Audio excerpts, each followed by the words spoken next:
God is good at advance Happy New Year 2026 sa ating lahat. Magbabagong taon na. Pagbagong taon, may mga tradisyon, pamahiin o nakasanayan na natin, lalo na nating mga Pilipino, ang paglalagay ng mga prutas sa ating hapagkainan.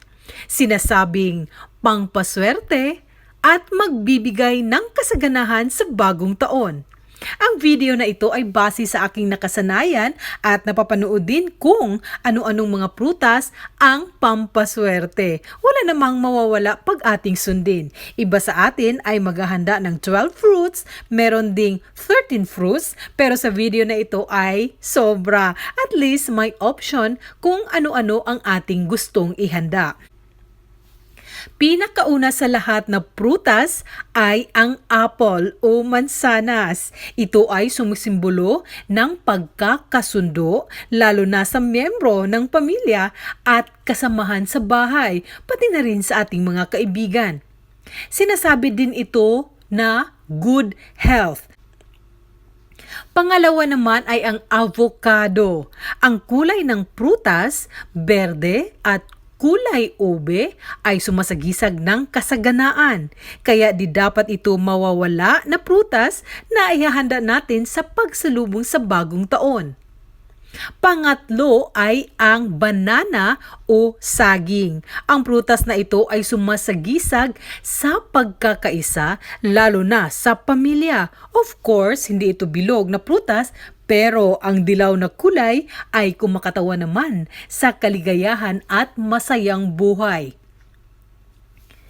Ang sunod ay ang grapes. Mapag-green man o pula ay okay na okay dahil ang prutas na ito ay madalas kinakain ng mga royal blood. Ito ay sumasagisag ng kayamanan at sinasabi din na ang prutas na ito ay pangpaalis ng bad energy o iwas malas. Grapes ay para sa tagumpay at kasaganahan ng pagkain o pera. Ang sunod naman ay ang lemon.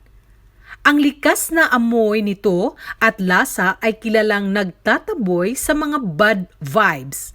So nararapat na dito ito mawawala sa bagong taon para good vibes lang tayo at magsisimula ang ating bagong taon na smooth at good vibes talaga. Naglalinis ito ng masamang enerhiya. Ang sunod naman ay ang lychee. Ang pulang kulay ay sumisimbolo sa kaligayahan, magandang kapalaran at katatagan ng puso. Sumisimbolo rin ng maayos at payapang relasyon ng pamilya at kaibigan. Ang sunod naman ay ang mango o mangga. Ang tamis ng prutas na ito ay kumakatawan sa matamis na pagsasama ng pamilya. At ang punong mangga ay matatag na puno na kung saan matatag na relasyon ng pamilya. Next ay ang orange. Ayon sa tradisyon ng mga Chinese, ang kulay nito ay simbolo ng ginto, habang ang hugis na bilog nito ay pera. Next ay ang papaya. Tulad ng orange, ito rin ay kumakatawan sa ginto na tradisyon ng mga Chinese at kasaganahan at higit sa lahat magandang kalusugan. Di rin mawawala ang pineapple o pinya. Ang pinya ay nangangahulugan ng kapalaran.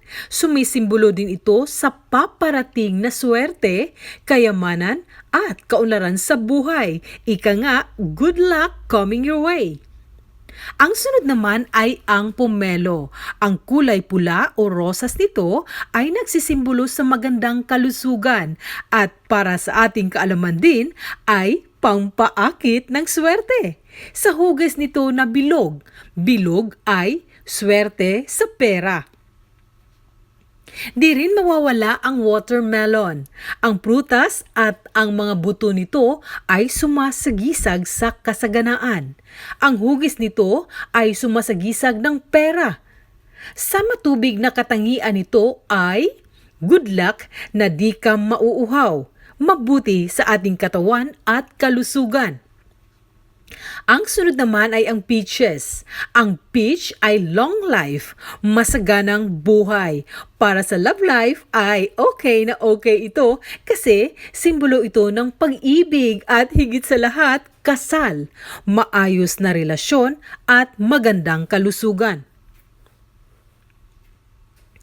Ang sunod naman ay ang pomegranate o tawag din nila na granate apple.